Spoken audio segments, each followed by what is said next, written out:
So I went to this meeting expecting to discuss issues around the economic burden of the prescription opioid crisis, and I did not expect to get an assignment out of that meeting.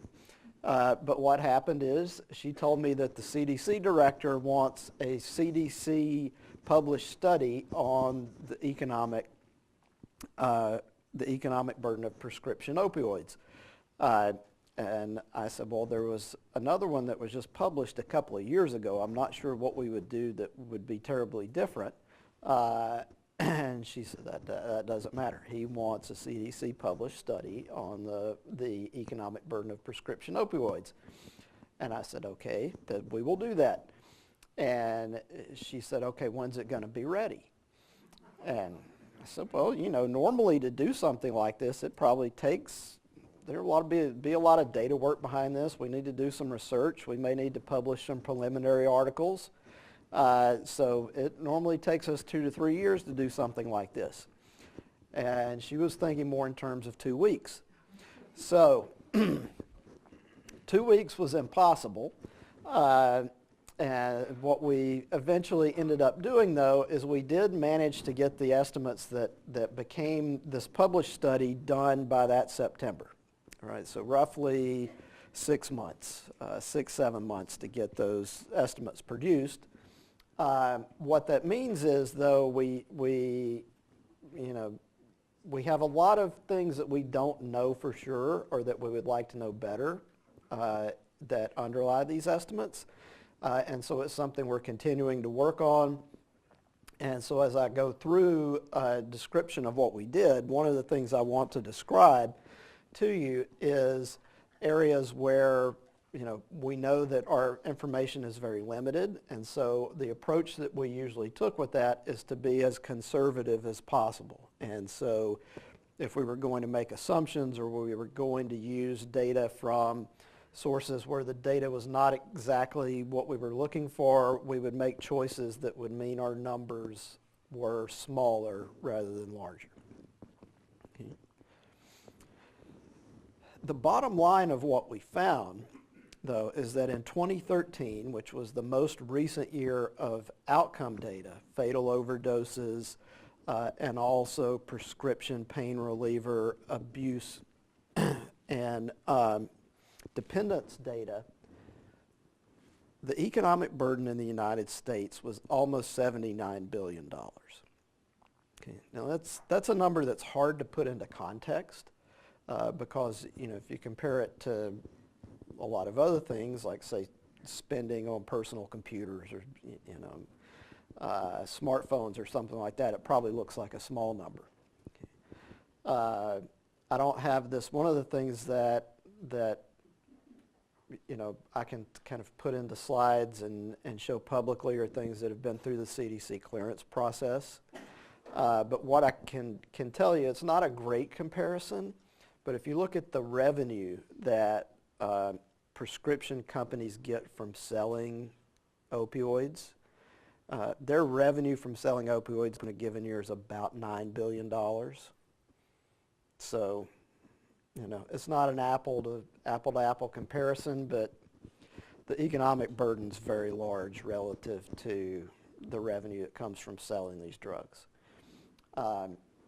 The other thing that I think is important about our estimates is that the distribution is something we can get an idea about from producing this kind of estimate. And about a quarter of these costs directly get paid by public sources. Medicare, the Medicare and Medicaid system, the criminal justice system responding to illegal activity around prescription opioids, and also the Substance Abuse and Mental Health Services Administration and state and local governments also fund substance abuse treatment. And so we were able to come up with an estimate of that, the impact of that related to prescription opioids, and to see how much of this overall burden is publicly related. We think that's important because it describes to you the direct incentive that governments will have to address this question. Okay. Also, the healthcare sector is responsible for about a third of these costs. So that's increased healthcare cost for treating patients that have abuse or dependence or that are involved in fatal overdoses. Okay, now, what was different about our study, and so I told you, introductory story, there had been a previous set of estimates that were done for 2007. Okay, those estimates were about $56 billion. Okay. For the most part, when we did our study, we followed the same methodology that the authors of this study did. We looked at the same categories of outcomes. We used different data sources in most cases, and so we think our data sources were better, but methodologically they were very similar. So one of the things that's driving this big increase from 2007 to 2013 is that the problem had gotten worse. Right? You have increased prescribing of prescription opioids. You have more people that are dependent, and so that's served to increase the economic burden as well. We used data for 2013. And we used, I think, better healthcare claims data. So we have access to a database called the Market Scan database that's compiled by Truven Health. It is healthcare claims data from roughly 100 large employers around the country. And it contains information on over 100 million people. So it's a very large healthcare claims database. For commercial claims, they also have a supplement that has Medicare claims for people that are 65 and over, and also a sample of Medicaid claims for, I think, 7 states. So those are people that are low income and qualify for Medicaid in their state. And so we use that data that we think was an improvement. We use some improved methodology to identify those costs. We also used different methodology for estimating lost productivity. Okay. All right. So I've already described some of the things I talk about on the next slide.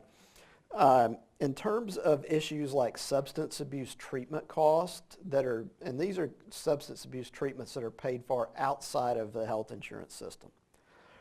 So if commercial health insurance is paying for substance abuse treatment, we would pick that up in our healthcare cost estimates. But there's a considerable amount of substance abuse treatment that's funded directly from the federal government, from state governments, and from private foundations. And so we accounted for those costs as well. And we did that just through what we call an attribution method. We have data that we used from a survey called the National Survey on Drug Use and Health, which is a random sample of the U.S. population.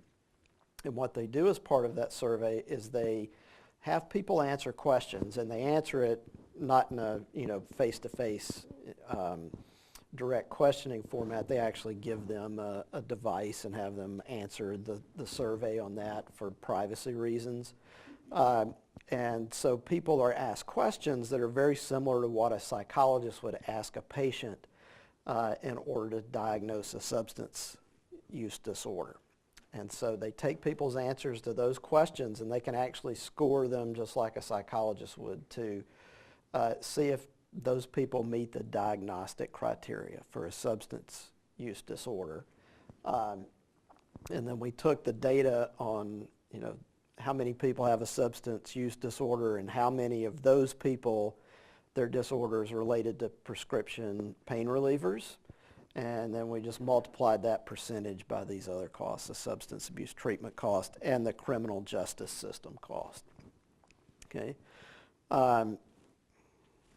So that's kind of a whirlwind tour through the methodology. What I can tell you about doing these kinds of estimates, and this is the kind of thing that, if you ask my dissertation advisor from my PhD in economics, is this the kind of thing he wants his students out doing? after they graduate, he would tell you definitely not. But when you're trying to inform decision makers and give people information that they need to make decisions, in this case about public policy, you have to come up with the best measure you can develop, right? Not what is the most elegant or classical kind of research study. And so you need data from a wide variety of sources, and you may have to use different approaches to get an estimate out of that data. That's what we did in this case. We used as our definition, or the problem we're trying to estimate at this point, only prescription opioids. Okay, so prescription pain relievers that are narcotics, and those are essentially 100% drugs that are based on opium or on a synthetic version of opium. Okay, but we didn't in this study address illegal opium-related drugs, like street drugs like heroin, at all. But it is something in the future that we plan to start examining, and we can talk about that more and look at some data that would suggest why in the question and answer part of the presentation. Okay. So what did we find? Well, the first thing we found is that we wanted to look at how prevalent the problem was in 2013 that we're trying to attach an economic figure to. Okay, and so from our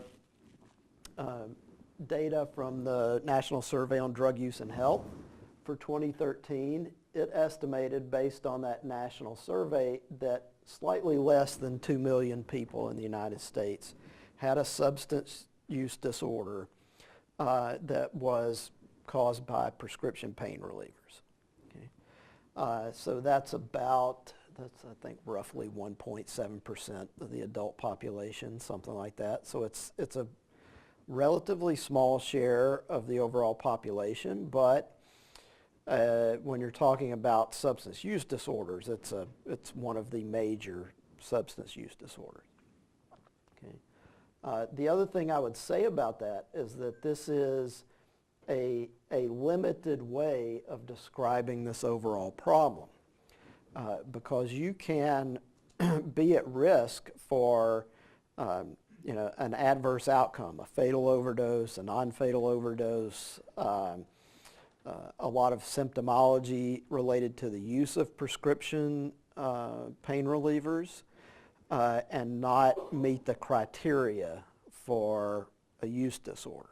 Okay? And there are other issues around the use of these drugs that have been identified that are very problematic. Patients that are prescribed too high of a dosage for the health issue that's being treated, patients that are prescribed for the first time they've used these drugs that are say continuous release, and those are usually only used for people that have taken these drugs for a certain amount of time and have built a tolerance up to them.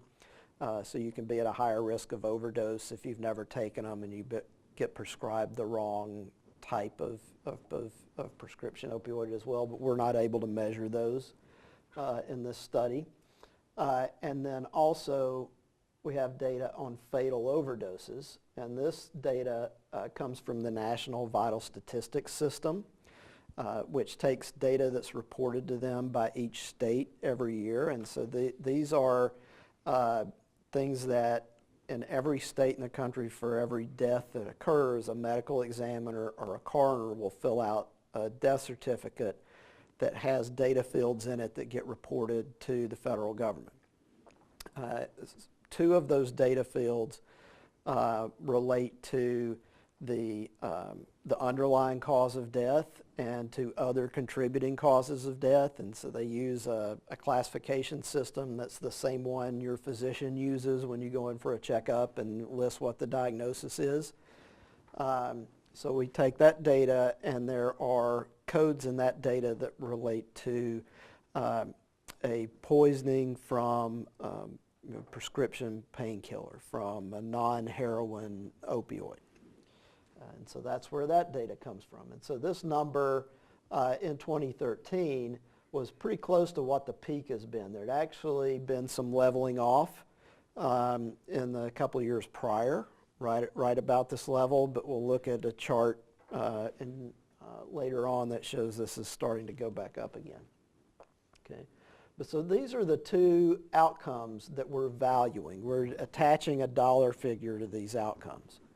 For the non-fatal outcomes, that is the healthcare cost, which we estimate from the healthcare claims databases I described before. And what we did to do that is we identified patients in those databases that for 12 months prior to a diagnosis of a use disorder, we looked at their health care claims a year before they were diagnosed with that disorder, and then for a year after they were diagnosed with that disorder, and we compared them to similar patients that were never diagnosed with a disorder. We also used that to value the criminal justice and some of the lost productivity cost. Then for the fatal cases, we have a system at CDC that our centers developed where you can estimate the work loss cost and the healthcare cost related to fatal injuries. And so what we did is we used that system to estimate the fatal cost, work loss and healthcare costs related to these fatalities. Okay. For the healthcare cost, I like to point this out because the impacts of being diagnosed with a substance abuse disorder is dramatic. Okay, so these are people, this is the impact. This is not the amount that gets spent per year. This is the increase that we see relative to people that have not been diagnosed with a disorder, but that are otherwise similar. And so we had ways of matching those people by demographics and also by their health conditions. So we had what's called a comorbidity index that measured all kinds of different diseases and health conditions that people can have. And that's how we set up a comparison group for these people. So on average, in a commercial health plan for similar people with similar characteristics, the non-diagnosed people had cost of about $4,000 a year, more or less. These people had costs that were almost, $16,000 higher. So it's a huge increase in their healthcare costs. And we found similar impacts both for Medicare and Medicaid. Okay. For lost productivity, we had a couple of ways of measuring that. So for these roughly 2 million people that have a use disorder, we had results that came from a study that the Department of Justice did where they looked in general at people that have substance use disorders and how much that decreases their employment rates and their hours of work. And so we just took the estimates from that study and we used those. We also included some estimates that some of our CDC colleagues produced about the value of people's time, where they estimated a value for, like, say, time at work and time outside of work. And so when we combine those two sources, what we came up with is that on average, having a use disorder decreased people's earnings or the value of their time in non-labor activities of about $8,400 a year. And if you want something to compare that to, if you think about something like median worker income in the United States, which is roughly in the mid $40,000 range, $50,000 range, just as a rough estimate, you can see how big that impact is. And that's a substantial impact when you compare it to a number like that. And then our measure for the lost productivity for a fatal overdose case is about $1.3 million. Okay, and what that is that's the present value today of all of the earnings out into the future of that person's work life, discounted back.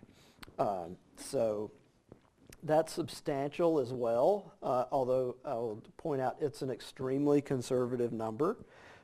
Because if I worked at a different federal agency, so say I worked at the Department of Transportation, and I was going to be producing an estimate of the benefit of implementing some kind of traffic control measure that would save somebody's life. They estimate the value of saving a life from traffic death of being about $9 million a year. They use a very different methodology. People at CDC are primarily epidemiologists, and they're very comfortable with measuring what they can explicitly observe. They're like almost allergic to theory. So to get to a number like a value statistical life like a Department of Transportation uses is not something a lot of people are comfortable with doing. But I just, I say all of that to point out that that looks like a big number, but it's really a conservative number for the purposes that we're using it for. Okay, so what did we find? Well, what we found is that the total economic burden was about $78.5 billion. Okay, but what does that really mean? How is that distributed both by the way we can measure the problem and the facets of the impact that we were able to measure? Well, you can see about a little bit more than a quarter of the cost relates to fatal overdoses. Okay, so that lost productivity impact is really large for fatal overdoses, but also for non-fatal overdoses. The lost productivity part is very large as well and is very similar. The criminal justice costs, which I think may be a lot of what might be the first thing that would come to mind for us and something that's an issue related to drug use, whether it's prescription drugs or illegal drugs, is about 10%. And the healthcare related cost was about 37%. So over a third for those costs. Another way we can kind of cut the distribution of these overall costs, and this chart's actually something that the journal where we publish this, Medical Care, asked us to include in the publication, is that when you look at the health insurance part of these costs, most of it is paid by private insurance, but you also have a very large chunk of this that is borne by the Medicaid system. And the Medicaid system is set up where states pay part of the cost and the federal government pays part of the cost. So for a state like Tennessee or Georgia or Alabama, they have part of this cost that they're directly paying and dealing with because of this issue. And they're going to have other parts of the state government that will be involved in dealing with how to address issues like prescription opioid dependence and abuse and overdose.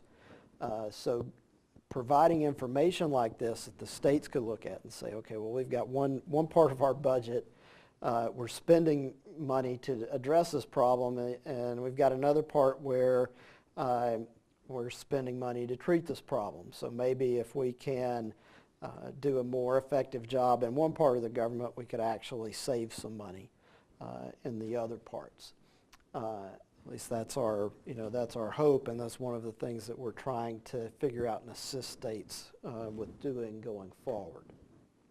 But when we do these kinds of estimates for any kind of health-related issue, usually the lost productivity part of it is the biggest part of the estimate, and that's true here as well. But this is one where the healthcare part is a lot bigger than we're used to seeing. And that is because there's a big impact of the problems related to the use of these drugs that don't end up in a fatality. Okay? that continued to occur and occur at a much more prevalent rate than when we see with fatality. So things like motor vehicle crashes. There are things that are long-term for non-fatal cases in motor vehicle crashes, but they're primarily things that people can recover from fairly rapidly, and then they just return to what their previous level of health was before. With an issue like prescription opioids, the health impacts related to use disorders are chronic. And that's also not something we were able to get a good handle on with this study. What we're able to measure is what happens 1 year post being diagnosed with a disorder. These kinds of disorders tend to persist. If people get treatment, tends to be high recidivism rates, so it's possible that these are costs that can persist for a long period of time out into the future, but we just don't have the information to be able to really say that at this point. The other thing that we thought was striking about this particular set of estimates is how much of the estimates we could directly tie to public or to some level of government spending in general. And for the prescription opioid economic burden, roughly a quarter of it is either paid for through the criminal justice system, the Medicare or the Medicaid system, or public funding for substance abuse treatment. Okay. And what that does from our standpoint at the CDC is I told you that a great deal of what we do is supporting state and local health departments. That ties into supporting state and local governments in general and providing information to them. So this helps us communicate to them just how much of this burden that they're bearing, okay, and what their incentives are in responding to this problem.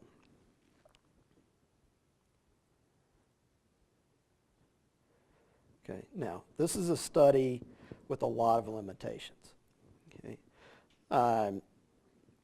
we're not able to do what would be the essentially the gold standard in our type of research, which is if somebody develops a health condition, what we want to know is what is the cost that's going to be generated over that person's lifetime from having that health condition.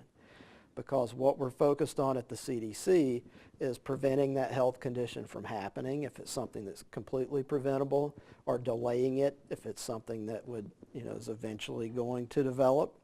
And in this case, we really can't do that because we just don't have good data on what happens over the course of a person's lifetime when they develop, a disorder related to these drugs. The healthcare cost that we estimated is also a convenience sample. It's not a random sample of the general population. So that was a limitation as well.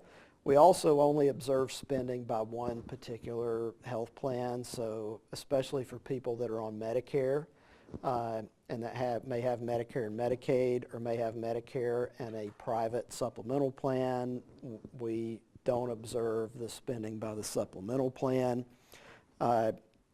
And there are a huge number of costs that we just can't measure in this type of study.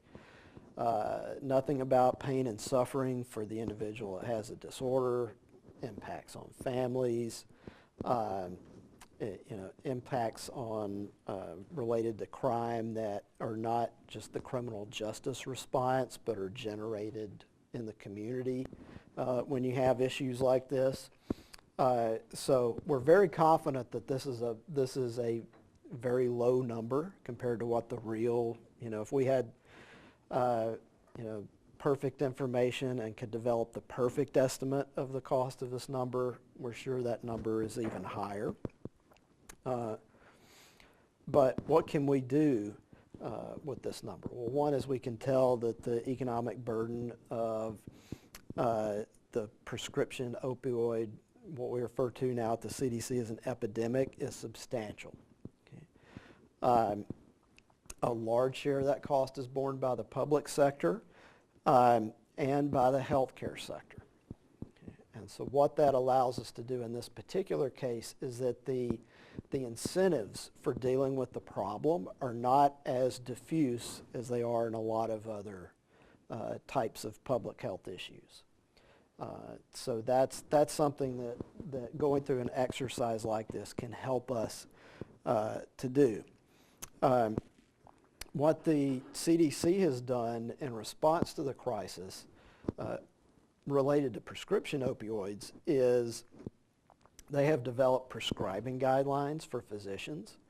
And so if you went to medical school in the 1990s, for example, or really from the period, say, in the mid-90s until the mid-2000s, you were going to be trained that pain should be treated as a vital sign, that the risk for prescribing prescription narcotic painkillers was low in terms of producing addiction, and that you should, you need to get ahead of the pain. So you start early and you try to prevent pain from developing into something that's severe. All of those things are probably correct in a certain sense. But if you start prescribing these drugs to millions of people in the population, even if the percentage that develop dependence is low, that's still a very large number of people that have developed dependence. And there are risks associated with these drugs. So how you balance the risk and benefits of a certain treatment strategy is something that physicians have to do all of the time. And so what the CDC has done in producing their guidelines is to give physicians more specific advice about how to prescribe these drugs when they're prescribing them. So things like starting with the smallest possible dose and then increasing it gradually until it becomes effective, situations where it's not advisable to prescribe them, and also what alternative treatments are that could be used. And so when you're weighing these risks and benefits, if you have somebody, just for example, that's seeing you for back pain, it might be more advisable to send them to physical therapy before you write them a prescription. So those are the kinds of things that the guidelines deal with. Those were just issued last year, so we're in the process of trying to increase the utilization and the knowledge of those guidelines. But what we have seen is that the rate of prescribing for prescription opioids has gone down in recent years. So it's a message that's getting across to the medical community. And so I think when you look at prescription opioid use, that, at least initially, is primarily controlled by physicians because they're the ones that have to write a prescription for them in order for people to be able to access them. But that's not the only issue that we're dealing with at the moment. So what I would like to do in the time we have remaining, and sort of to facilitate some of our question and answer session as well, is to look at a recent study that some of my colleagues at the CDC have published that presents more updated evidence on the opioid epidemic in general and the changing nature of it, and maybe how the issue that we examined here, which was prescription opioid use, may be related to the overall opioid epidemic. So let me pull that up very quickly. I have just the set of charts that they published in their paper. Okay. So if you look over here, let me step across over here for this. If you look at this chart here on the top left, the blue line at the top lists prescription opioid overdose deaths. And so this comes from that National Vital Statistics data that I described before. It's the same data source that we used. And then you look at 2013. That's the year of data. That's our 16,235 overdose deaths for 2013. You can see that number was a slight increase over 2012, but it was lower than 2010. So we had some leveling off that had occurred then. And what I can tell you is from our work as a center, you know, back during this period of time when all of this was happening, and even when we had gotten to, you know, this point where we're doing our estimates, we were really focused on the prescription opioid issue. And, you know, one of the big reasons we're focused on that is that that's where the problem, you know, really became evident and was, you know, what had been identified earlier, but it's also at the time what we were responsible for dealing with. What has happened just over the last 2 or 3 years, though, go back really, I guess, till 2012, is you see what's happened to the rate of deaths from illicit opioids. And so illicit opioids are just drugs that are sold on the street. So heroin is the primary street opioid drug, but there are all kinds of varieties of things that get sold as heroin and measured as heroin overdose. And so what what people started to recognize in the data and get really alarmed about is that, wow, that number is going up dramatically. This one's leveled off. So what's going on here? So there are a lot of possibilities of what's happening here. If you look at per capita prescription opioid sales, that leveled off in about 2010 and started to drop. Okay, now I'll point out this, even though it's dropped, it's still extremely high historically. And if you translate it into a number like how many pills this translates into per person in the United States, it's still roughly enough for everybody in the country to have their own prescription. It's a very high number. But so that's lowered some.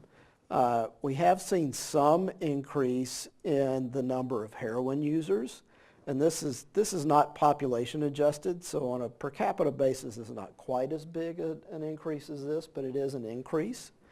So, you know, what's going on here? Well, the short answer is that's something that researchers everywhere are still trying to figure out for sure. But a very likely candidate is in this chart over here. So this is a word you may have seen in the news. And if you're like me and you're not in the middle of this every day, it just kind of, you know, makes your eyes gloss over. It's just some medical term. So my father is a pharmacist, so I grew up hearing about all kinds of, you know, drug names over my life, and most of them mean absolutely nothing to me. They're they're all some kind of made-up word. But so we have this word here, fentanyl. What does fentanyl mean? Well, there is a drug called fentanyl that is what's called a synthetic opioid. So that's an opioid that's made, not made through, like, say, the opium poppy, like opium or heroin, or like some of the prescription opioids are. It's something that's produced by a synthetic process. And there is a prescription version of fentanyl. And my understanding of it is it was originally developed for treatment of people that, like, say, have end-stage cancer. And so they're in a lot of pain, and they're, you know, it's not something they're going to survive. And so this is something to alleviate the pain of people that are in that very extreme situation. Fentanyl is roughly 50 times as potent as heroin.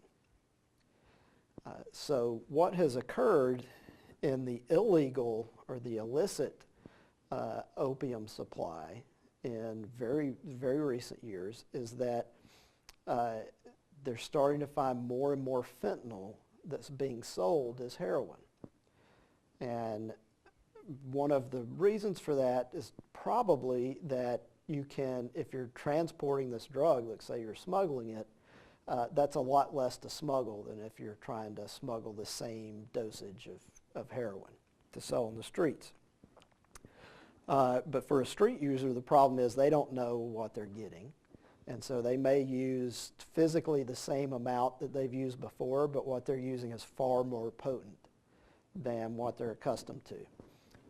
And so if you look at the data that's collected that measures things like, drug reports, illegal drug reports that mention fentanyl, or fentanyl showing up in toxicology tests, those sorts of things, that coincides pretty well with this increase that we see here.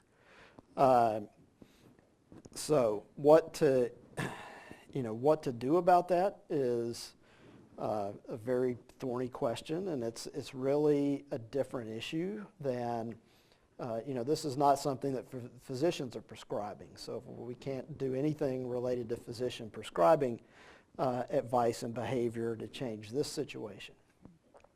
How related is this to something like decreasing the supply of prescription opioids?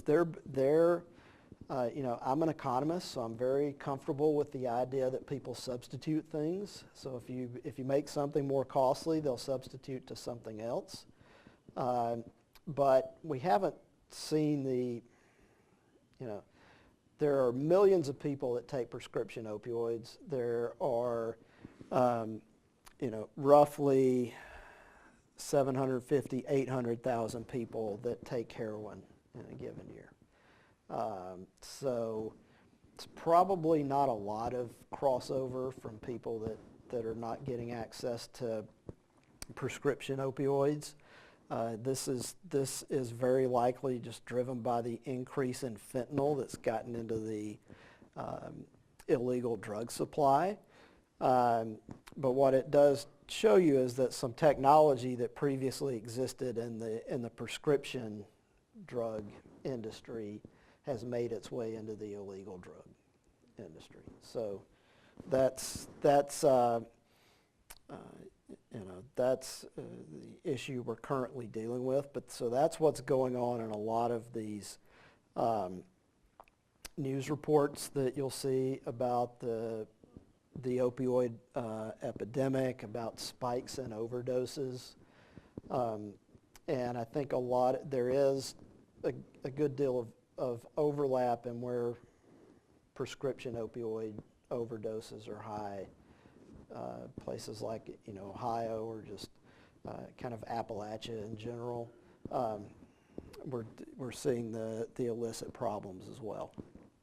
Okay, so in terms of the financial impact, this is something that we're going to need to include as we update our results, and so it's something we're in the process of attempting to estimate. And so it's I guess what my conclusion would be about this is that this is a very complicated issue to deal with that's not going away, and the nature of it is changing. And this I think these charts that they produced in this report, and this was in the Journal of the American Medical Association, but this report is something that you can download for free and read, and it's very accessible. So the people that wrote it are physicians, but I can read it and understand it. So I think it's written in a way the general audience can follow. And so it came out on October 11th, and the title was something like "Underlying Factors in Opioid Overdose Deaths." And you can read more about that. And then also I'd say there's, if you go to the CDC website, there is an entire section on the opioid epidemic with a lot of links. One of the things you can find is a PDF of our study, plus a lot of other resources about responding to the opioid epidemic. And I know that's an enormous amount of numbers and information to kind of throw out there all at once, but I will, I will conclude there, and I'm happy to entertain any questions you have. I may not have a good answer, but I'll be happy to take the question. Okay, well, let's start in the back. In your data, Mm-hmm. did you see or would you be able to parse out the urban versus rural? We could, we did not in this case, and that is primarily because of the time constraints we were under and the space constraints at the journal. But I think it is particularly with this issue, it's a very important question. So that is something that we have the capability of doing now with the outcomes data, both with the National Survey on Drug Use and Health data and with the vital statistics data. So the vital statistics, the injury data that's available on our website at the CDC, you now have the ability to look at metro and non-metro deaths. So that is something we could do, and I think it's an important question to ask, because this is one of those things that, there are a lot of health issues that we're very accustomed to being worse in urban areas than in rural areas. And this is one of those that's kind of the opposite, or is more of an issue in rural areas than a lot of other health issues that we deal with. Okay. Question? Thank you. I enjoyed that. I teach a course on the politics and development of the war on drugs, and so I'm very interested in where we go from here with this data. So I have a couple questions. The first would be, does the CDC run the National Survey on Drug Use and Health? No, that comes from the Substance Abuse and Mental Health Services Administration, SAMHSA. So then two questions. The first question, how did you measure the criminal justice costs, particularly related to prescription drugs? And then the second question would be, timeline was 2015, you have a meeting where they say, we want this data, we want it soon. Were you aware of the political pressures coming for this study with this concern? Because this was right around the time when President Obama was really pushing a response to opioids. Yeah. He also was combating the stigma of drug abuse, or of having a drug abuse disorder. And so I'm wondering if you were aware from your end if it was coming from on high, that they wanted to know what was going on and to respond to get the data out.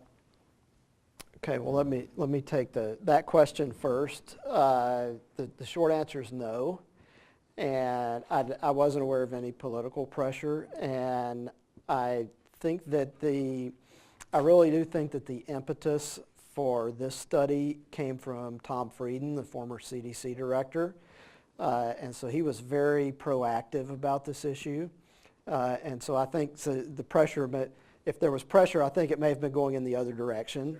Instead of to him, it was from him to, let's start doing something about this. And I very much agreed. I wasn't at all in disagreement that this was something we needed to do. I just knew there was no way we could do it as fast as people wanted it. In the time since then, we're kind of accustomed in the work I do that if we produce one of these studies, there's usually a lot of media interest in it for about maybe a week. So if we have an economic burden of whatever the issue is, so we've had articles about child maltreatment, about suicide, and there would be a lot of media interest like the day or the day after the article's published to do a lot of interviews, and then that's it. So when we published this article, we were ready. We had press releases done. We had all kinds of media materials. I was, I showed up for work with a coat and tie in case I had to do any media interviews, and nothing happened. In the last, say, 3 or 4 months, I have consistently gotten media requests to talk about this article, and it was published a year ago. that's very unusual from my experience. But yeah, yeah. So that's you know, it continues to be, and you know, when you see things like this, it's kind of, you know, you would expect it to continue to be a very media prevalent issue as well. You know, how this relates to other kinds of responses to drug use is you know, that's really difficult to anticipate. I think it's sort of the way the impact is occurring across the population and the nature of the problem, and we still have a huge amount of this issue that's related to healthcare, and that's a big. We saw that during the debate. Yeah. That even some Republican senators that wanted to repeal it were throwing $45 million at states that were afflicted with the problem because they knew that. Yeah. The Affordable Care Act, drug abuse is considered a pre-existing condition, or having Right. drug abuse disorder is considered a pre-existing condition. Yeah. So people are getting help, and you can see the small drops in 2010 or so when the ACA is being implemented. Yeah. So I would, you know, I don't know if we can, you know, draw strong conclusions about that, and so I'm a federal employee, so I have to be non-committal about all kinds of things, but you know, it definitely complicates healthcare policy, and it is still something that is, you know, it's not like even though these prescribing rates have declined, it's not like this is something that we've got a great handle on at this point. It's still, you know, a lot of things we're figuring out as we go. I think we had a question over here. So actually a follow-up to your question. So you mentioned Ohio and some Appalachian states. What states were most highly impacted by this? And did you also see any trends around economic classes? We didn't, in this case, we didn't break things out by state. And I can tell you what we have the ability to measure in a reliable way at a state level are only the fatal overdoses. So one of the things we struggle with is measuring and this is true of most health problems. If you have a health issue and you're measuring the mortality related to that health issue, that's usually a small share of the overall problem. So we can see that very severe outcome at a state level, and I think what I would do is refer you to if you go to the CDC website, there are some maps that have been put together that show the differences in overdose rates by state, and also how some of that has changed over time. And I think they may even have some maps where that's broken down by county. So for mortality, we have very good data on where it's occurring and how that is distributed across the country. For other related issues, we just don't have good data. So this National Survey of Drug Use and Health that we used here can produce state-level estimates of alcoholism and of substance abuse disorders in general, but for use disorders related to a specific drug, the sample size is not big enough to produce state-level estimates. So one of the things that CDC is doing is they're funding states to improve their health surveillance data at a state level, and to do things like put together reporting systems in emergency departments for when patients show up and they're having an overdose, and so they're administered naloxone, which is a drug to reverse the overdose.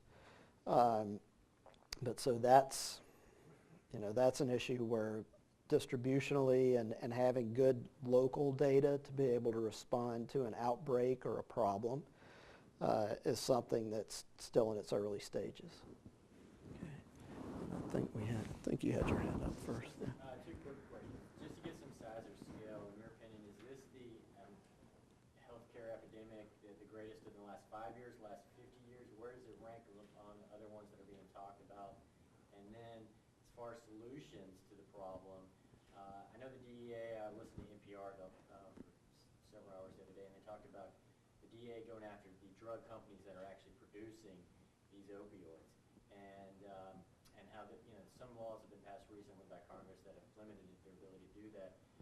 You talked about talking to doctors. Do you also talk to the drug companies, and are you giving them a set of guidelines or anything of that nature to help maybe come up with some solutions to the problem? To my knowledge, the CDC's not dealing directly with any of the pharmaceutical companies. Now, is that something that could occur in the future? Possibly, but I think where our focus right now is it's still, these are drugs that are safe and effective for specific situations and have been approved for that. So, really what we're dealing with is the prescriber's decision-making process and prescribing those. Kind of and I am aware of several state attorney generals that are interested in this issue. Some of those have found my email address. And what I can tell them is sort of what's in our study, right? I can't tell them what they should do about it, or even if there is some legal avenue that they would have for addressing this. I think what the medical industry in general is going to need to do is to develop safer approaches to treating pain. Okay? And that's a very, that could take a lot of forms. So it's not necessarily pharmaceuticals. And I think there's, usually we kind of let the market deal with those things. We don't have coordinated action necessarily to say, well, let's have the federal government do something that would encourage or direct pharmaceutical companies to develop alternative therapies. And to an extent, those are already there. I mean, you can give, instead of narcotic pain relievers, you could give people high doses of ibuprofen, but then there are risks associated with that, like internal bleeding that can develop because those drugs thin the blood. So how it compares to other health problems, I really wouldn't feel qualified to say. But I think that one of the things that's unique about this problem is that it has arisen from healthcare, from treatment for disease, and that's unusual in these kinds of situations. And I think there was another question. Yes. I was curious, I was surprised by the cost of uninsured, the cost of the opioid epidemic to uninsured patients. How exactly did you measure that? Yes, that's that one's a very good question, because we don't have direct data on spending for uninsured people. Because I work in the emergency room and I see opioid overdoses on the regular, and most of the people don't have insurance. Right.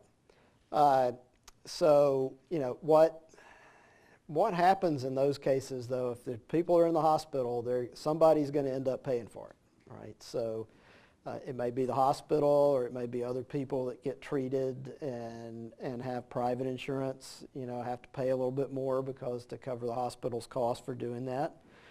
How we dealt with that in our study is that there has been a good bit of research done on how much health care uninsured people consume and what the cost of that health care is. And so you can find estimates that have estimated how the health care spending on uninsured people on average compares to health care spending for privately insured people on average. And it's roughly about 50% a year on a per capita basis. So if the average privately insured person has $4,000 a year spent on them, the average uninsured person has about $2,000 a year spent on them. And so what we did is we used that ratio, and then the way we measured the number of uninsured people is in the NSDUH data, the National Survey on Drug Use and Health data. They have questions in there about insurance coverage.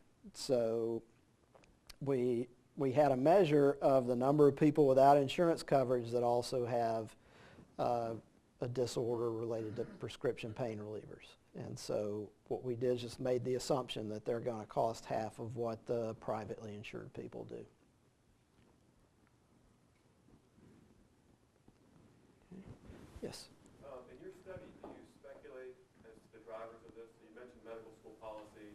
I mean, what changed in the early 2000s, late 90s that's caused the general increase? Well, we didn't speculate about it in our study, but this is something that people in our center have written about and other people in the medical literature have written about. And so there was a professional group that don't quote me on this. I think it's called the American Society of Pain Management or it's something like that. And they are the ones that developed guidelines about treating pain as a vital sign. And there are a lot of medical societies. These medical societies usually develop guidelines for the treatment of whatever disease or condition they're oriented around. They have varying degrees of success in getting the medical community to adopt those. But I think they were very successful in getting the medical community to adopt this as a change in treatment practice.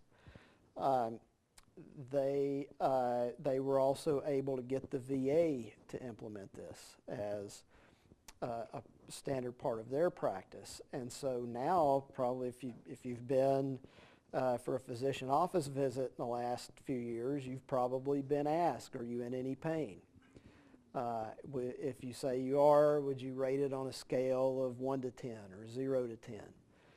I've seen little flyers that are in the doctor's office where they have like a chart. There's a smiley face for 0 and one where you're crying if it's a 10. So tell us which one this is. And so they were successful in getting that done. And then but if somebody's in pain, what does the physician or the healthcare provider have at their disposal to deal with that? Well, they have, ibuprofen type drugs, aspirin, Tylenol, those, to take those in a high enough dosage to have potency for really severe pain have negative consequences. And they also have the narcotic painkillers. And the other thing that started to happen at this time is that the assertion started to be made that the addiction risk of prescribing those drugs was low. And that's something that are you guys recording this, or is this just being like? Right. Not streaming. Oh, it's not streaming. Okay, we may delete this part, right? But that's technically true. All right. So if you look at the 2 million people that have a use disorder, and you compare that to the number of people that are taking prescription opioids, I don't know the exact number off the top of my head, but I think it's something like 38% of adults in the past year took one of these drugs. So if you look at it that way, then sure, the risk of addiction is low. But if you're prescribing them that much, even if the risk is low, you produce a lot of this adverse outcome.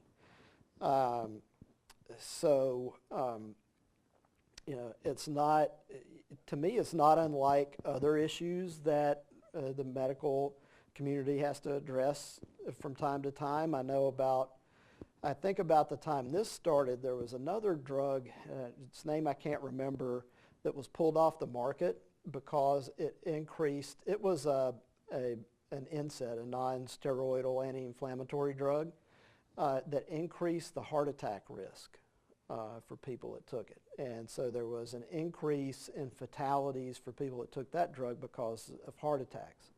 I don't know if those are related, but they're kind of, so what does a physician have in his or her toolkit to deal with pain? And if you're going to be really focusing on pain, it's fairly limited. But for a lot of pain-related issues, the best medical advice, given what they have at their disposal, may be just wait, and then it'll resolve itself. Or you do things like increase exercise, lose weight, things that are easy to say and not easy to do, and are kind of the responsibility of the work of the patient. So that's my interpretation of what produced this situation. Yeah.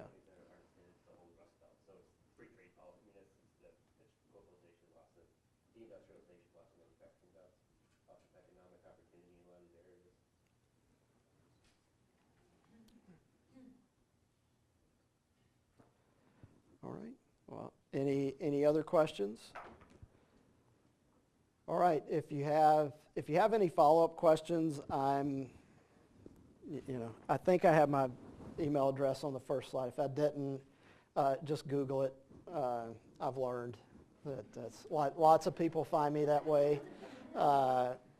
And when you do something like this, you find out there's lots of people maybe necessarily you don't want to hear from, but yeah, I'm easy to find. Well, thank you very much for coming. I hope this was informative.